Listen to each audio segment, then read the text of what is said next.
I need supports to have to clear the room. Stand up and walk now. Hello and welcome to The Watch. My name is Chris Ryan. I am an editor at theringer.com, and joining me in a big studio, up 21-0. How dare it's you. Andy Greenwald. Why do you sound like Cousin Sal when you do that intro? What are you doing? We're on the same team. We've been friends for almost 30 years. What are you doing? I just wanted to see your reaction. First of all, can you see it? We're in a very big space today. Yeah, I can see you, man. Optimized for video. Uh-huh. I don't know what to do with my body in this studio. You look great. You look like you're like, kids, let's tear the first page out of that book. My kids are here. Let's have class outside. They might see it. Is this the vibe with like the Dax Shepard podcast where he's just like in a chair and he leans in? He's like, that mirrors my addiction journey, brother. He's vaping and he's just like, I hear you, man. No, that's a good pod. Sure. No, I just want to know, like, is that why it's successful? It's because he has a different physicality. Because he's further away from his guests? That's a good question. Maybe we should see how far we can get away from each other. I guess you're going to England, so that will probably be easy. Andy, on The Watch today, we have a practically a Thanksgiving feast because this is our only show this week. You can hit us up at thewatch@spotify.com. You can follow us on Instagram at thewatchpod_. You can watch us on YouTube at the Ringer-TV channel. You can also watch us where you're listening to us on Spotify, hopefully. We have Pluribus, episode 4.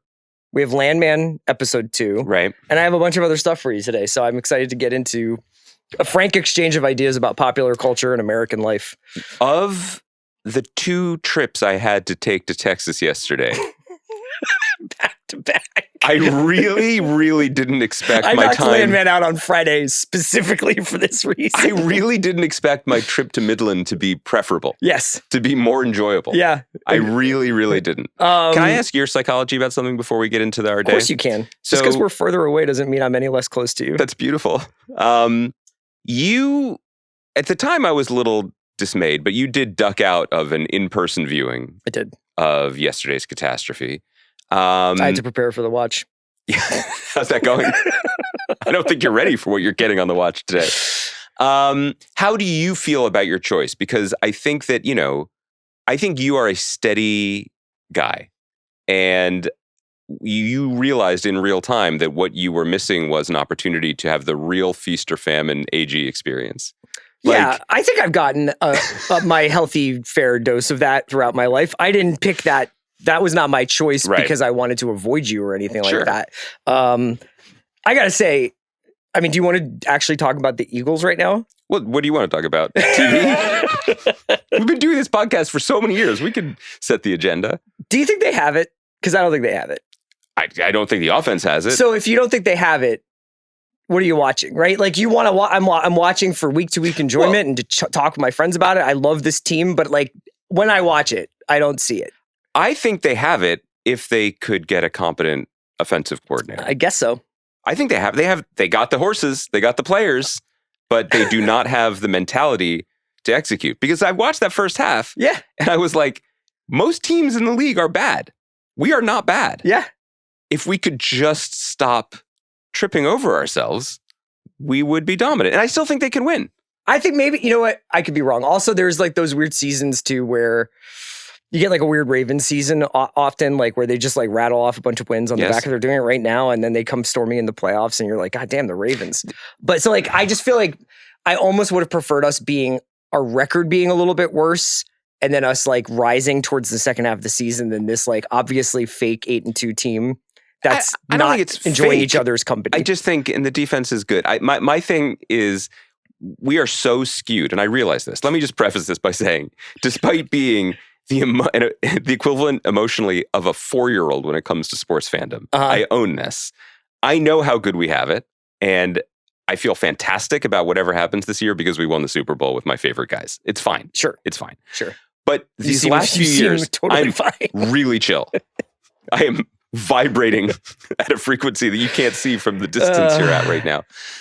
I just forget, because we're so skewed these last few years, that most football seasons for most teams involve just kind of losing to the Saints sometimes. Sure. And then you're like 7-5, and then you make the playoffs, and then stuff happens. We have this very bizarre run where we are 10-1 essentially every year, and then either completely collapse or make it to the Super Bowl. Yeah.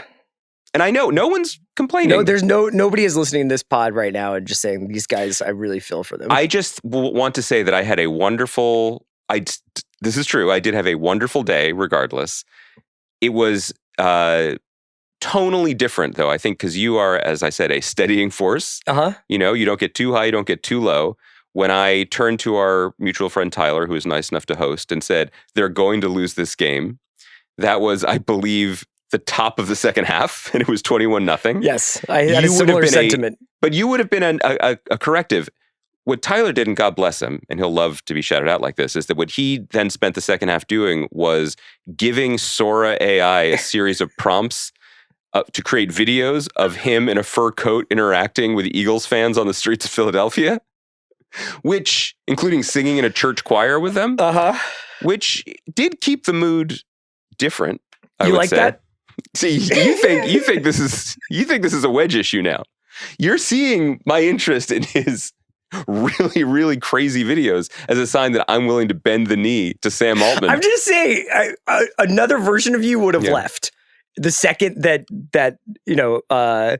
that video that Sora got broken out. You would have been like, I can't be in the same house as this. Let me complicate your moral stance. Prior to the Sora being broken out, the Jones on Third takeout was broken out. Sure. And I was like, I gotta finish this turkey club. This is abhorrent to me morally. It would have been awesome if you had stormed out when the AI got broken out, but then you had been like, hold on, and came back and put your sandwich in your bag and left. Andy, it is Thanksgiving week. Yeah. It's Thursday. I've been reliably told. Thanksgiving is on Thursday. I mean, today is not Thursday. No, I know. And so we're not going to have a show on Thursday. I wanted to ask you whether or not, over the last, I guess, it used to be the Providence. It was just like, this is the land of parades. Maybe a couple of specials, but not a lot of TV going on. There's usually a Survivor finale around Thanksgiving. Okay, sure. But in terms of like Thanksgiving watching, and I got to say, not a ton left in the TV watching schedule for us. So we're going to be pivoting probably the next 2 weeks to end of the year content for us, end of the year programming. Because there's like Fallout and a couple of other shows. Obviously, the big one is this staggered rollout of Stranger Things that they're adopting for this final season. So the first 4 episodes, I believe, are coming out on Wednesday night. Your children are here. What's up? What's up to them? Do you think that this is going to be a big event for you guys? They've never watched Stranger Things, so no. I think I asked you that and you told me that. That's my bad. Yeah. 100% no. I did say, and they'll love that I'm talking about this, we were doing some mall shopping this weekend, and I noted with interest that every single store that is full Stranger Things. Everyone has a Stranger Things like collab or activation. Yeah, it's international.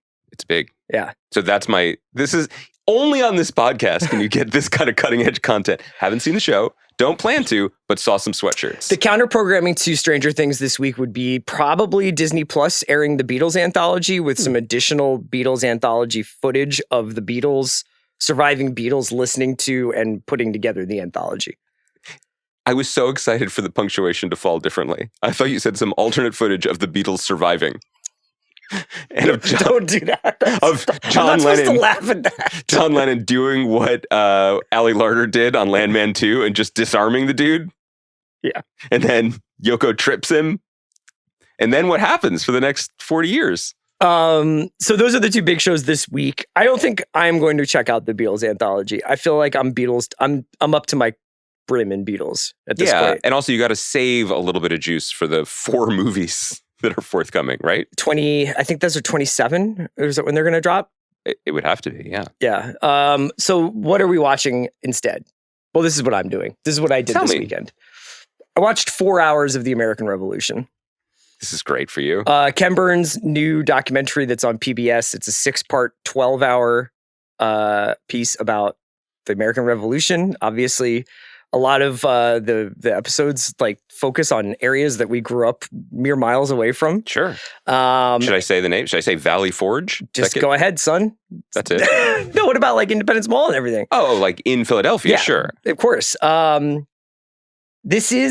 had this really amazing experience as I turned this on. Obviously, this has been lauded. People are talking about this a lot. We've been asked to discuss this. I don't really know if I'm going to get into like any minute detail about the episodes that I wouldn't want to spoil. You're not going to spoil the American Revolution. I will say that as soon as Peter Kaidu's voice comes on, and he says the name of a year, and then he starts talking about what's happening.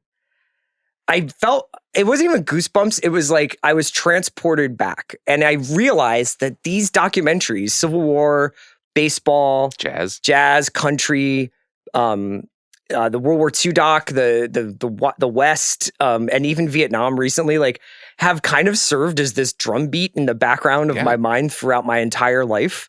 And especially, like, this was like the Civil War was such a big deal when it came out. Did you watch it with your parents? I did. And that was kind of like, I almost felt like, we turned the lights off in the living room, we fired it up, and I was like, I'm back in like my parents' living room, listening to this voice and listening to this, the beautiful scores that he always puts together. Mm-hmm. And then the voice cast for this, the American Revolution, I don't know if you've read anything about it. No. So Brolin is George Washington.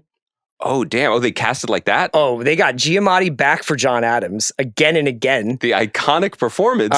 Tom Hanks, Meryl Streep, Claire Danes is Abigail Adams. Is Leslie Odom Jr. still playing Aaron Burr? I haven't gotten to Burr yet. I heard he's back. Playing all British people is Kenneth Branagh.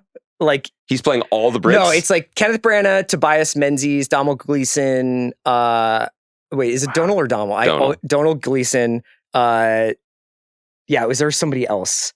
Alan Cumming, I think, is in it. That's my guy. And then, like the one that jumped out at me weirdly, because you know how like in the Civil War, they'll find characters who have somehow like woven through the entire history of the war, and like they were at Shiloh, and then they were in they'll find the individual. Yeah, and they're always writing letters back. They were writing a lot of letters. Well, then that Ashokan farewell drops, and you're like somehow crying about a guy who died in 1862. Joe Keery from Stranger Things plays a fifer, I guess, like a military fife player, flautist, if you will. I don't know if it's a flute. No, it's different. It's a fife. You know, and he plays this guy Johnny Greenwood. Come on. I know. Stop. And he's very good. It's like, it's very effective. Is Joe Keery playing Johnny Greenwood on fife better or worse than Johnny Greenwood opening with Planet Telex at the O2 Arena this weekend in London? Which, pick your Johnny Greenwood, because I have more FOMO about one than the other. I'm going to be honest with you. I know, but I highly, highly recommend the American Revolution to anybody with even a passing interest in like, what being an American means. And I think when you look at the total like contribution of what Ken Burns has done over the last 40 years, 30 years, it's going to be one of the most significant sort of bodies of work honestly in American popular culture. Can I ask you just a real personal question though about this? Sure. That's for both of us. Given our recent global meanderings, did you feel like a little torn as to which side you were on? Well, they go to great lengths to explain mostly how, like, what a bunch of crazy hypocrites all the founding fathers were. Oh, our dudes? Yeah, they don't cancel them, but they're just like, this guy was a slave owner. Just FYI, Do they say it like that? That's, many people are saying. That's Peter Coyote. That's my Peter Coyote voice. It's really good. Peter Coyote, 84 years young, just still grinding out 12 hours of Doc VO. Just roll them in the booth. Yeah. One of my favorite memories of working with the elderly was wheeling 80-plus-year-old Ed Asner into the ADR booth to do ADR for the USA television show Briar Patch. And you put him in, they run the scene. He commented on the women's rear ends on the scene, delivered the lines like a pro, and wheeled out. Rest in power. There Seriously, though. That's a pro's pro. Do you have a favorite Burns? Have you watched these like over the course of your life at all? The big three: Civil War, baseball, and jazz. Okay, my three passions to this day. Power rank those. Wait, let's seriously power rank those. Like in terms of how much they mean to me now. Yeah, how important they are to you. Huh. Well, I in terms of Doc, Civil War was awesome. Yeah, I would say in terms of how I've lived my life, I think it's probably in the 3 hole. Okay, yeah, sure. Yeah. I would say that baseball was leading for a long time. I was like, Civil War number one. Thinking about it all the time. You just kind of want to relitigate it. Yeah. Baseball was really, really in the leadoff spot for a long time. But recently, as I've been trying to wind down from work and cook dinner, Jazz has overtaken baseball. Yeah, I think I liked country. Not country more than jazz. I think I've seen country more recently than jazz. Right. Baseball, was in the throes of my. Are we talking about the doc or the thing? No, but we're kind of going back and forth. But when baseball came out was when I was like so blindly out of my mind about baseball. Yeah. But too much so that when it started, I was like, when are they going to get to Marquise Grissom? Did they? No, I don't think so. Terry Pendleton at the hot corner. Bring me up to the present I don't want day. to read about these guys like playing three-fingered baseball outside of Gettysburg in the 1860s. You want to see Vince Coleman put in context properly. The speedster. Yeah. Okay, that's exciting. What do you think? This is difficult to ask just off the top of the dome, but okay, if you could right now put on your okay, let's say we win the bidding war for HBO Max, which I haven't talked to our money guys in a while, but doesn't seem likely. Okay, but I appreciate that we put our foot in the ring. You don't put feet in the ring, hat in the ring. Throw your hat in the ring. Sure, our baseball hats. What would you? If you could commission a documentary from Ken Burns about American history, and it doesn't have to be as sweeping, it doesn't have to be as iconic an event. Yeah, right. Because National Parks is one of my favorites of his, and it's like it's obviously one of the great sort of achievements of American governance or whatever. But off the dome, do you know the relationship between the battling Burns brothers? Because there's a Rick Burns who makes documentaries too. What's he make them about? He made Empire State Building. He makes documentaries, and I don't think it's uncivil. I just think it's interesting that two brothers just have a passion for and I should history. say Ken Burns has several partners that he works with, Sarah Botzian and David Schmidt on this one. Can I give you my pitch for it? Yeah. I read a really interesting nonfiction book about 2 years ago called 9th Street Women, which is about female painters in the post-World War II era. So like Joan Mitchell and Elaine de Kooning, and it sort of tells the story of American art from a previously underexplored perspective. But what I found really, really compelling about it was that it goes from the end of World War II and the atom bomb, so from the late 40s through the 50s, into the period that we think of as like a enormous creative and cultural flowering in America in the 60s, but really talking about what the 50s were like from a perspective of the people who would define the 60s. So it gets into counterculture and creativity and art before it was mainstream. Sure. In a way, and not that's a faster way to put it. But I feel like that era, 1950s American popular culture, kind of boring on the surface, or we think we know it, like in the way that Mad Men kind of. Is that kind of like when Rauschenberg starts, or is that? Yeah, all these artists who were deeply, deeply impacted by the war, but then also the country's like wild swing towards we must do TV dinners and be normal because now we have the power to burn suns. Like, is that what happened? That's just this is a podcast. You know what I mean? Yeah. I think that would be interesting. What would I want? Maybe I would be very curious. I mean, I think he did a Dust Bowl doc. I would be curious about the Roaring Twenties. Maybe the Roaring Twenties. Because we're doing it again without the fun? Well, I would just be, that would be, I find that I gravitate a little bit more towards the stuff that he does where the Ken Burns effect on still photography or on paintings and maps hits me harder than, say, Vietnam and to some extent World War II, which are beautiful, beautiful pieces of work, but have so much footage. And in some ways, like the Vietnam stuff, even though there's things in Vietnam that I never knew about, it was an absolutely astonishing documentary. Because like the music and the footage is so like ingrained in my mind through like Apocalypse Now and Platoon and Deer Hunter, it was almost like I felt like it was a little bit I trod that ground before. Whereas when you watch the American Revolution, and he is able to build up to Jefferson writing the Declaration of Independence as if it was the cliffhanger of like a great epic, series. And it's coming, and who writes it, and what about it. But it's the end of the second episode as they get to the Declaration of Independence, and you're just like, holy fuck, this is amazing. Independence. He did that. He did that. I think if I can answer for you, and I will check this out. So I say the Roaring Twenties, but go ahead and answer for me. I'd like to answer for you. I think that you would be compelled by Cigarette an American story that tells the story of smoking and the tobacco leaf throughout the centuries. Okay.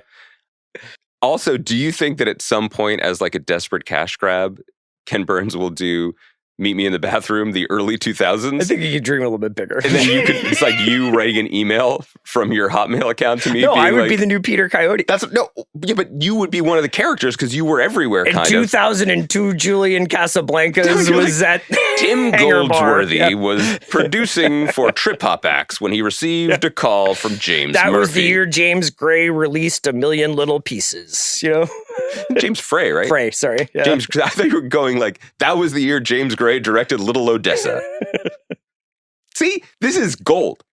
First of all, before we give it into television, notes, yeah.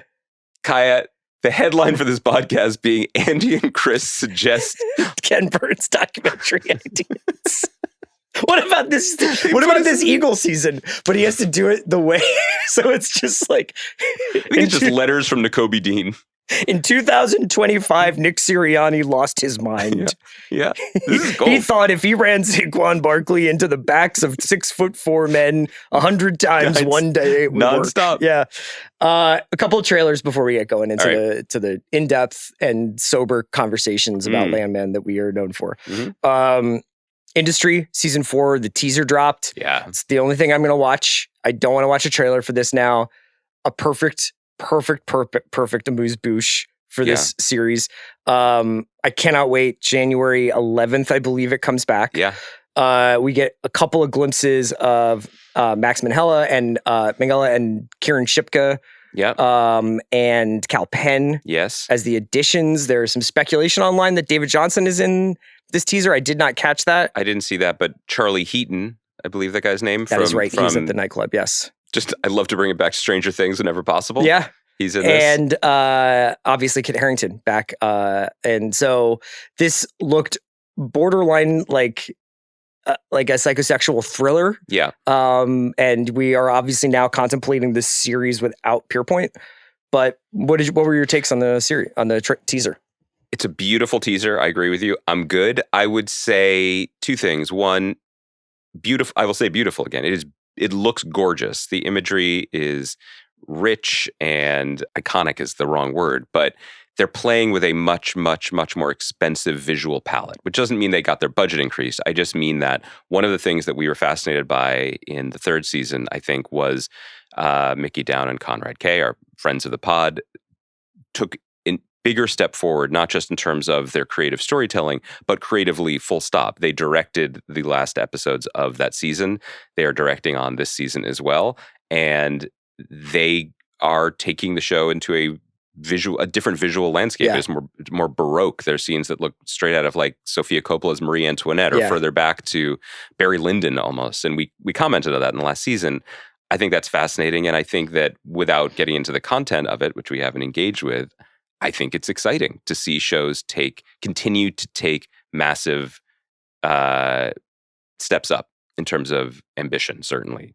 And the other thing that I really enjoyed about the trailer was that it seemed to communicate a very tight focus on the relationship between Harper and Yasmin, which has always been there and has in many ways been the heartbeat of the series. But I am also a fan of shows that find their purpose in the show itself.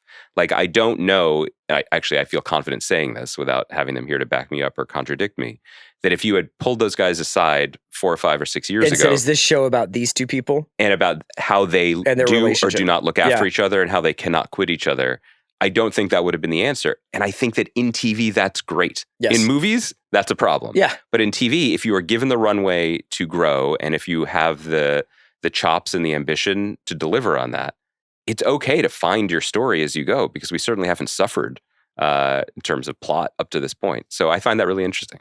The only other trailer worth noting, I think, that came out this weekend or today is the Marshals, Marshals, which is the Casey spinoff of Yellowstone starring Luke Grimes. I only mention this, I promise not to belabor the Taylor Sheridan stuff, but that's my favorite character from Yellowstone. Okay. Now, Casey is an ex-military guy who comes back and is like living adjacent to Yellowstone. This is in Yellowstone, the series. He's living adjacent to Dutton Ranch, and he has like a real push-pull relationship with his dad and his family and his legacy. Who's his dad?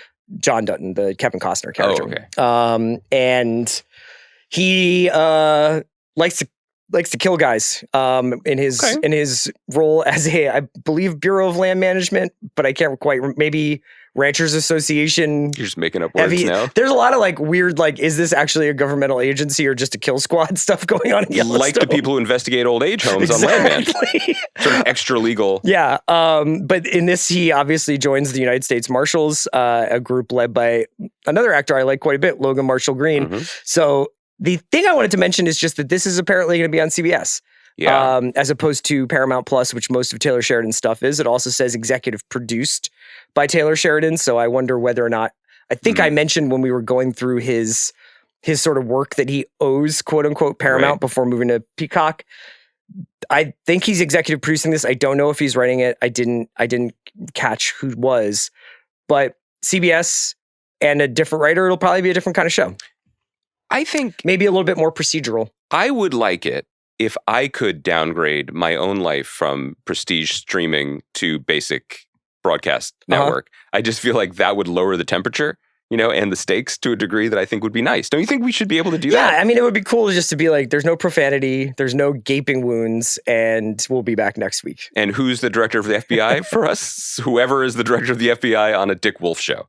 Who's just like, let's get the bad guys, not let's protect my girlfriend. You know what I mean? Like, just get the priorities right. I would like that. I watched the trailer and I had two main takeaways. One, gorgeous.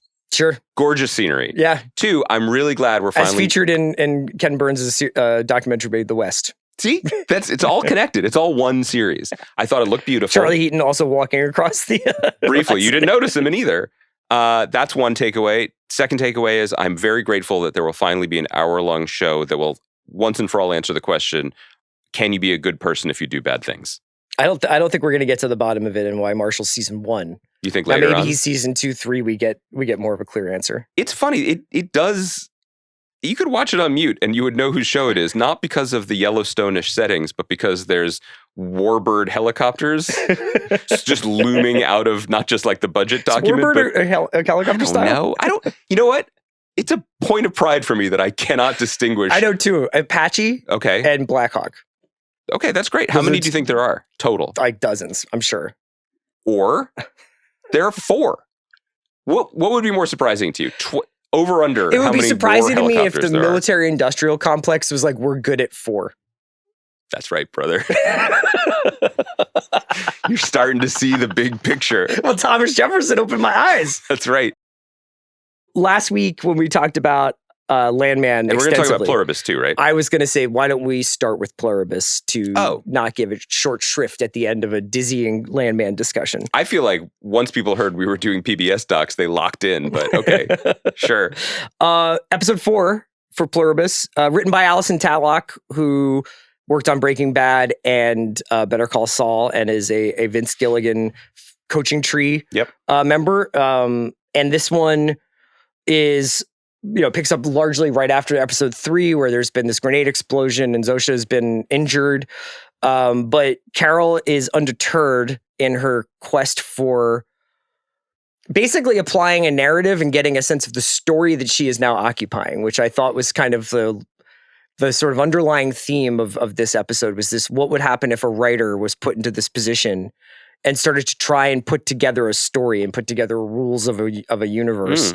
We also have a really interesting cold open that will probably impact later with the other resistant survivor of this situation.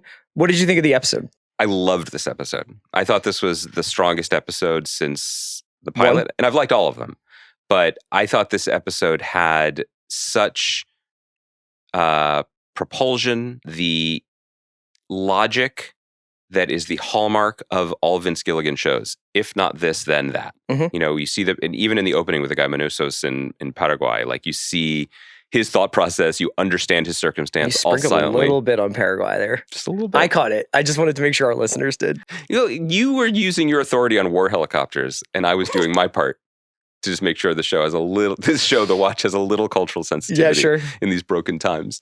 That the intelligence on a character and emotional level, which would be Carol starting to work through something, right? Starting to begin to put together a plan, begin to put together a goal, and begin to see how she can use the situation to her advantage.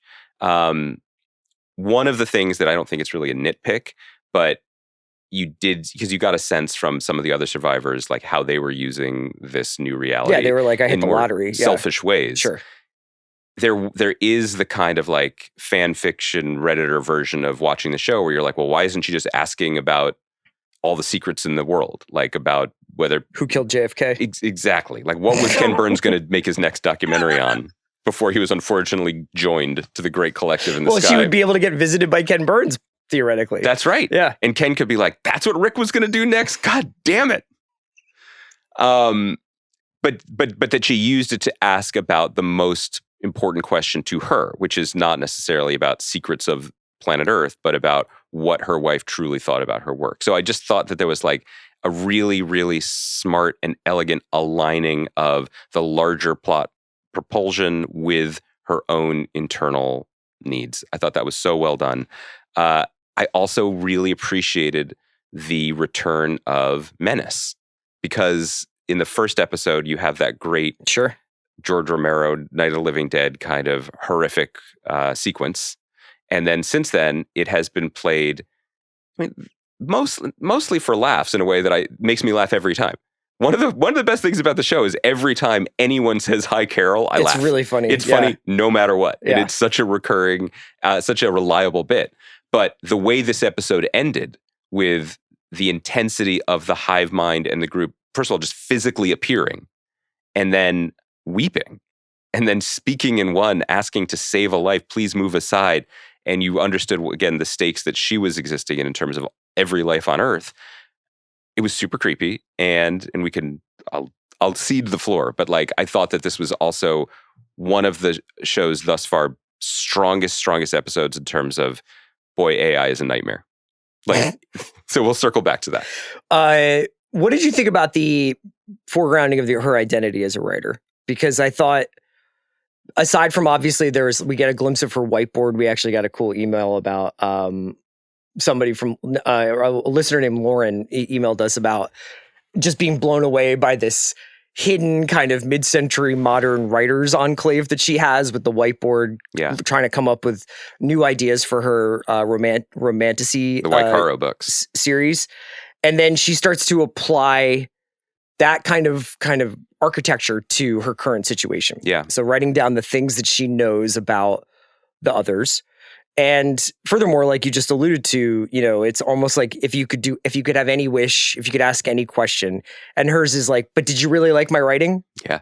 That is the most right. Yeah. I mean, one of the fun, okay, I'll say this, it's fun for us. I don't actually think it would be interesting to the majority of people who have fallen in love with these shows, but every successful television show of this, maybe of history, but certainly of this prestige era, they are all about writers and about writers' own experiences and their frustrations being in writers' rooms.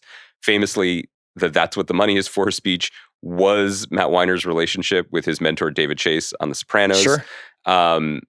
Vince Gilligan, like making his main character a writer, like kind of hiding it for a little while, but a writer who is feeling like she's churning out the same thing over and over again. Yes. And wants coming to off of Vince Gilligan making 10 years or whatever of Breaking Bad almost stuff. 20 years of 20 his years. life. Yeah. Definitely 20 years considering when he probably wrote the pilot. And is anyone going to like me for the other work that I do, or do they just want me to play the hits is profound. And just the whiteboard being a symbol of the way TV is done. Yeah. By, okay, do we like that idea? Let's put it up on the board and see what it looks like. It's very on the nose, but he continues to find a way to make it much more interesting than actually what goes on in these rooms. Do you have in the back of your mind anywhere watching this, like an itch where you're like, and what is this about? Like, what's going to happen? Where are we going? Like, no, it's certainly because this episode asked the big question and didn't shy away from it. Can I stop this? Can I undo this? And in one fraught silence, Carol gets her answer, and we get our answer. And it's beautifully played because it's all we need for right now. Is the implication that you could undo it and everyone but these 13 people on Earth would die? Mm-hmm. Could it be reversed? Could it be stopped or could it be reversed? Those are different questions. Suddenly now there's a roadmap, and not just a roadmap for Carol, but we understand that this show, as nice as the collective is being towards her, there is a race on. Who's going to beat the other one first? Yes. That is a pretty successful cadence for a television series. Does Carol have to essentially indulge in her, I don't want to say nefarious, but perhaps underhanded methods of getting to that finish line where these people can't hurt her, can't lie, will do anything for her to make her happy? Carol is drugging them, tricking them, manipulating them, setting off explosives near them, and it could get much worse. It could get a lot darker. It's really interesting. You brought up the Paraguayan character and the cold open to some extent, and I saw noted in a couple of different recaps of the show that it was his response to the others is way more like an alien invasion movie. Yeah. You know, he has isolated himself in a storage facility. He's refusing their they're giving him catered meals, and he just tips them over. No room service for him. And he basically like licking the tins of canned food that he's finding in sucking people's down sugar packets and eating dog food. Yeah. Couldn't be me. Yes. So that call happens while Carol's in the plane. By the way, that, and it's not just because of the South American setting, but it did give me Eternaut vibes. Because he's not even leaving a locked facility. Yeah. They're obviously like their union. They seem of like minds about the situation. So yeah. I'm very excited for their union, and I'm excited to see whether or not Carol needs to bring a translator with her. And what happens. She made herself understood. I would say with her. No, but like if they need to sort of hash out how they're going to do something, obviously like everybody in the world outside of her knows Spanish.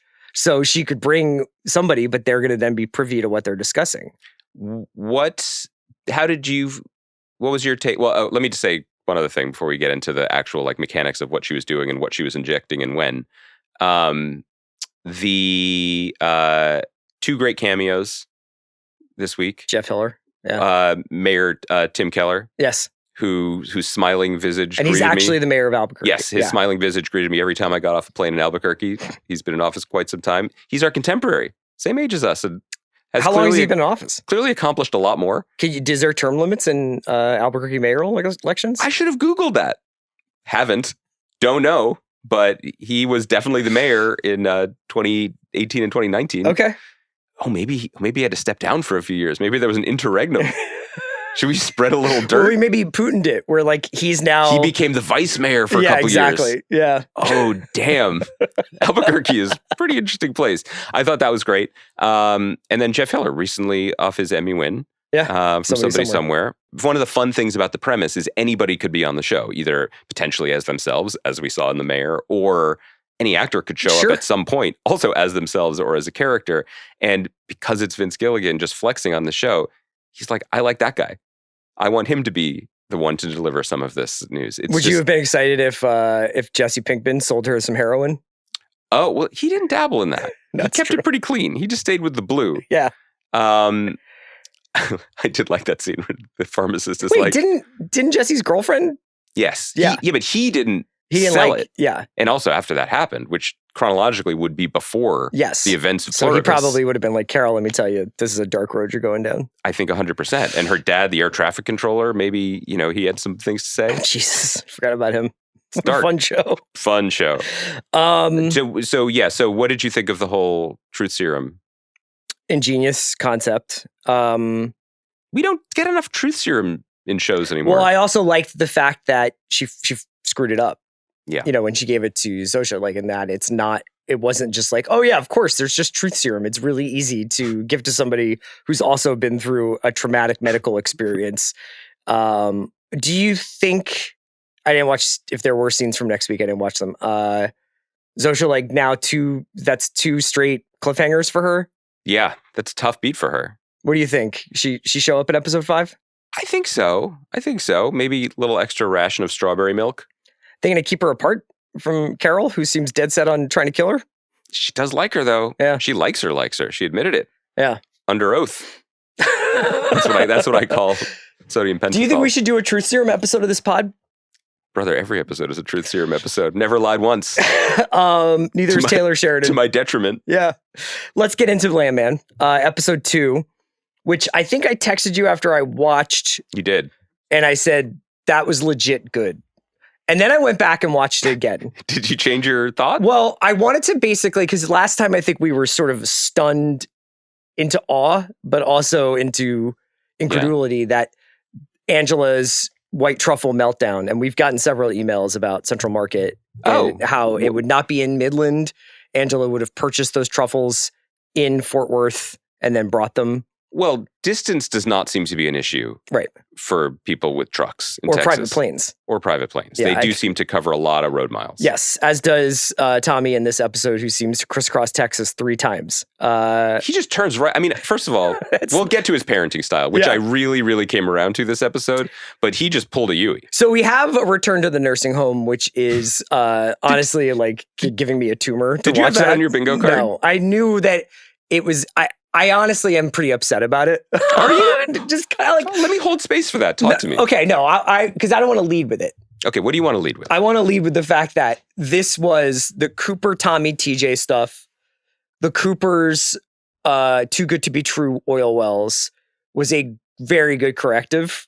Yes. And that I thought Sam Elliott, Jacob Laughlin, and Billy Bob were like pretty close to awesome in this episode. Yes. And that there was some stuff that hit right on the head, like Tommy talking about how, like if you have a son, you're basically like, whatever you do to that kid, he's going to do to his kid and all that stuff. And I thought when Cooper's like, I love you. Yeah. And Tommy's like, it's hot today. Yeah. That's how I feel in the studio like, right now. This is good stuff. I was like, this is what it's all about. There was a beautiful moment in front of a sunset when I was just looking at the screen and I was like, this is working for me. There's 3 generations of men, 2 of whom are in the same generation. But it is no less effective. Ken Burns is the same generation. Ken Burns. What do you call it when you have an 80-year-old, a 70-year-old, and a 29-year-old? And they're just like, we 3 are the same. We share experience to each other in an absolutely even fashion. Yeah. It's like that. Remember like that old image? Ken Burns knows what I'm talking about, of like the arc of man. It's just like as a baby, as a toddler. Yes. And it's just like, and then at the end, it's like that picture, but 2 on one side of the hill and 1 guy on the other side of the hill looking at the other guys being like, careful. It's great. You were saying though, you watching the sunset, did you have like, what was your feeling about their acting and the writing of those scenes? I'll start with the positives. I was truly, truly shocked at the show's ability to twice in an episode just steer out of a ditch of its own making. Yes. The first one you alluded to, which is, Cooper's too good to be true situation is too good to be true. Yes. Now, the Scold's view of this might be if you lace a storyline with equal amounts of hope and doubt, you have a richer experience. Taylor Sheridan says, hold my beers. Yeah. What if I told you an absolute just zipless success story until it ends in a brick wall when dad comes and explains it to him? Yeah. I maybe wasn't watching the first season as closely as they never showed Cooper going to. I don't believe that they ever showed him going to get financing from a shady cartel-linked business. So it was like him going to other guys. Yeah, and being like, I can help you with what you already have. These Trust big oil me. companies don't like take care of you. I'm interested in like you and this well, and we're going to make money together. And I thought, and then they've kind of changed it to Cooper on the arm got like $30 million to start digging 6 wells, which are now and hire all these guys, and they've all hit. But I would imagine the fine print of that contract, which Cooper, like up until now, I would have been like, seems like kind of guy who would have read a contract or gotten somebody to read it. Super buttoned up. Yeah. In the first season, taking care of everything. Yeah. Then he becomes essentially a half billionaire overnight, cries about it. His girlfriend is just like, I don't like this. Yeah. You made too much money too quickly. Yes. Please leave my home. And also, you can never not answer your phone, which is understandable. Yeah, I related to that. Yeah. And then turns to his father, who is just like, you have made a generational mistake here, my son. I'm glad you're bringing this to me. Yes. Look, I don't care how the show stumbles into stakes. I'm glad they found it. Yeah. And the fact, did anyone watching Landman think that, first of all, wait, I have a lot of things to say, actually. How much time do we have here? Nate or Neil, whatever. They've only been sharing a house for a year and a half, but Nate. don't let facts get in the way of a bit. I like that his legal prowess is proved, but is borne out by the fact that he, in the midst of all of his other busy work waiting for dinner, Googles Sonrisa and is like, oh, there's a picture of the owner on the internet. Esteban, yeah. And it's the cartel leader from the end of last season, played by Andy Garcia. So great. But again, however you get there, you got there. Yes. However many U-turns on a Texas highway it takes, good stuff. Similarly, the Cooper storyline is, and since season 1, has been really the only thing that has anything. It's like Matt Saracen. It's the thing that you're like, oh yes, okay, I'm the journey connected to this of guy. a land boy trying to become a landman, right, is interesting, right, and again, stumbling into it, finally finding a circumstance in which Tommy cannot lecture his way out of. Oh, he gives it a couple shots, though. He does give it a couple shots, and then emotion gets the better of him. I don't care what it took to get there for him to actually have to shut up, but he got there. Yes. Now, on the journey to getting there, did he have to mansplain our current government's policy towards open drilling to radio DJs? Yeah, we had that scene. We 100% had that scene. Yeah. But we got there. So the moment when, let me just say it this way. We've watched a lot of compelling television this year. There has been the anxiety and stress of watching the mass shooting event on The Pit. Mm-hmm. There has been the absolute white knuckle emotional roller coaster of the 4 one-shot only episodes of Adolescence. Yes. But nothing this year on television has had me on the edge of my seat. Like the moment when Tommy turns to his son and says, "Do you want me to tell you how to deal with a woman?" I was like, this is... But to be this fair, could go in so many directions. He just said, you got to listen to her. I did not have that on my list of potential responses. Okay? If you had just blind called me and given me the setup, I would have given you 6 responses that would have all been more like from the Andrew Tate playbook. Yes, of course. Or the Andrew Huberman playbook, than the Andrew Greenwald playbook. Okay? There's only 3 Andrews. The 3 Andrews you meet in heaven, but 2 are on one side of the hill and one's on the other, if you know what I mean. So kudos. Kudos Taylor. Kudos Tommy. A nice scene and fairly good advice. And kudos to Rebecca Falcone in her new role as legal counsel for MTEX Oil. And she gets to negotiate. And let me tell you something. The only thing that she likes negotiate more than negotiating is putting her purse right in the crook of her arm when she walks into a negotiation room. This is what I wanted to talk about. I wonder if it's a little bit of intentional misdirection. Like, let's screw up in one way to cover the other way. Because I continue to believe that no one involved with this show has ever even liaised with anyone in the legal profession. like not even like a cursory, like, well, we ticked that box. You know what I mean? Like, maybe not even in the contracts. But none of that matters, because what they've done is they've cast an actor to play Rebecca, who I don't think has ever held a bag before. Like, I think she may be a talented actor. If you know, this might just be Fort Worth bag style. We don't know. It could be. The way she holds bags reminds me of the way Steve Carell talks about women's breasts in 40-Year-Old Virgin. I do. Certainly a handbag is to be held only in the crook of one's velociraptor arm and carried in the room to distract. And then she just goes in and wrecks shop. Has she ever walked into a negotiation or a meeting of other lawyers and been like, "Hey guys, nice to see you. Let's get to the first agenda item. Should we order some Jones on third?" She always walks in as just like, you mewling little babies. Yes. Like, can I? Mother is here. Like, She was serving. Yeah. And once again, she told a room full of 6 people how it was going to go. And they were like, well, respectfully, you're right. You're right. You've done it. I love freeze framing the legal scenes, like, because there's always the principal dude who's about to get cucked. Right. There's the secondary dude who's just like, I didn't get cucked with the same ferocity. Yes. Thus, I want to hire the cucker. But I'm going to get a drive-by cucking on the way out. Sure. Yeah. Just a little taste of it. And then there's the extras, one of whom invariably will just be typing, being like, and then she said, I am a worthless beta. Am I wrong? Because I think this is the most clever thing about the episode. The guy who got the drive-by. Yeah. Am I right that is the actor Christopher Stanley who played Henry Francis, Betty Draper's second husband? And I was wondering where I had seen him before. Because if so, that is a clever bit of meta casting. Sure. Because it just shows you how things have changed in this country. Don Draper left his wife in this show. He left the earthly plane. And then look who swoops in to make life challenging for him. It's Henry Francis. You mentioned Monty, the late, great Monty. He apparently has stolen $400 million. It happens.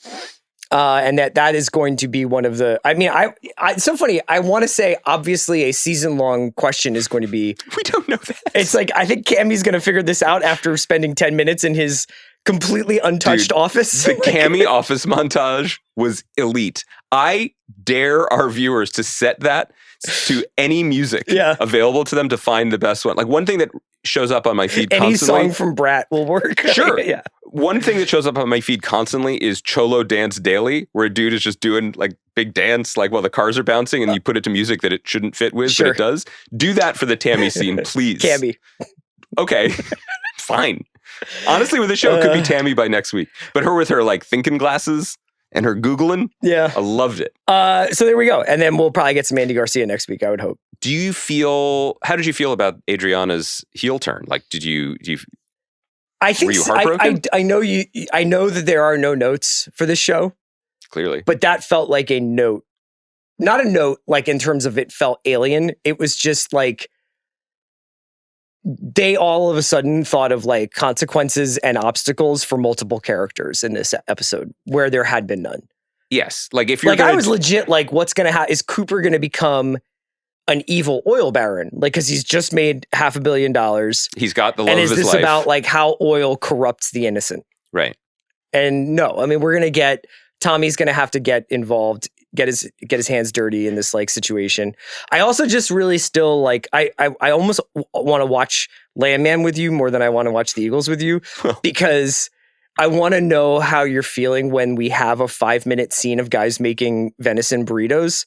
Yeah. And you're just like, why are we doing this? And so that's kind of like Taylor Sheridan though. Like he loves a crew making a meal before they go do something. It's a lean meat. Yeah. It's organic. So in your mind, to me, the crew making breakfast burritos is like doing 12 personnel, even though we don't have a backup tight end who can block. Yes. Like why are we bunching personnel at the line? Asking Calcaterra to run block. Yeah. Yeah, or like scheming something up for a back shoulder throw to Kylan Granson on 3rd and long. Like, what are we doing? And yet, there are people like you who watch that and you're like, didn't expect that. That is a surprise. This really is the two types of people, because you could look at Landman and be like, Cooper's attempt to make a name for himself, scratching and clawing in the already depleted Permian Basin to win respect of his father and money and status in the world, that is a series-long arc. Taylor Sheridan was like, I'm going to knock that out in the opening 8. And then the real problem is that the cartel owns part of his multi-million-dollar business. Or all, yeah. And you're like, I'm interested. Yeah. That's interesting. Well, I think you watch a lot of television, the Royal You, and what they do is they'll come up with half a dozen characters, and then they're like, well, we have to come up with 18 different things to happen to just these 6 people over the course of let's elastic pull it out so that we get to 8 hours, we get to 10 hours. And what Taylor Sheridan does is he fills time by like the most random crap, where it'll be like the nursing home scene. And loathe the nursing home stuff. Or like, what is Angela making for dinner tonight? Or what are these guys eating for breakfast before their pre-dawn oil drilling like drive, you know? So it's just a few more slices of life, you know? By the way, I realized that in my notes. And I ate the whole pie. I wrote Cammy as Tammy, and I also wrote Angela's name as Tammy. So clearly I am not the watcher on the wall that you guys were promised. It's just what if there's Tammy? A Landman spinoff called The Two Tammys, and it's about Cammy and Angela. Neither of them are Tammys? Yeah. I guess the thing that I do respect, even though it does get my hackles up slightly, is that like Taylor Sheridan just doesn't accept. It's not just that he doesn't accept notes. He just doesn't accept any kind of rational no. Like he creates this scene where they go back to the old age home and get everyone drunk and like an old guy playing pocket pool, tossing dollar bills, while Granny makes a clap. Like, sure. So far, I have no notes. And then the Department of Old Age Citizens Safety Alert come in. And as soon as they walk in, I'm like, those guys are trouble. Yeah. Those guys don't like to have a good time. You could tell. And then he's like, what I want to happen is I want Angela to end the scene in handcuffs. But logic and the way planet Earth operates does not give me the opportunity because no one who works for the, essentially, I imagine, unaccredited state agency to make sure old people aren't getting drunk in the day department, none of them are going to respond to a woman saying, I poured those drinks for them myself by physically assaulting her. And he's just like, the play demands it. Yes. In that, he is like William Shakespeare. He really is. You know what I mean? Yeah. Like, I'm sorry, the Globe Theater crowd is raucous and they demand a circus. Instead, it's Jerry World. It's AT&T Stadium. Well, they demand a nightmare. We can wrap it up there. Okay. It's been great talking to you today. I feel like we covered a lot of ground. Well, we had a lot of ground between us. And thanks to Kai and Kaya. I hope everybody has a great Thanksgiving. We'll be back remotely, unfortunately for you. You'll be leaving me, but we'll be back next Monday. We'll probably talk a little bit of Stranger Things. Even if you don't watch it, I'll probably give like my report card on those first few episodes. I'm always ready to learn. And I'll let you know how the American Revolution works out. Which one? The one in Ken Burns or the one that may or may not happen in the next 8 days? Thanks, guys. Have a great Thanksgiving.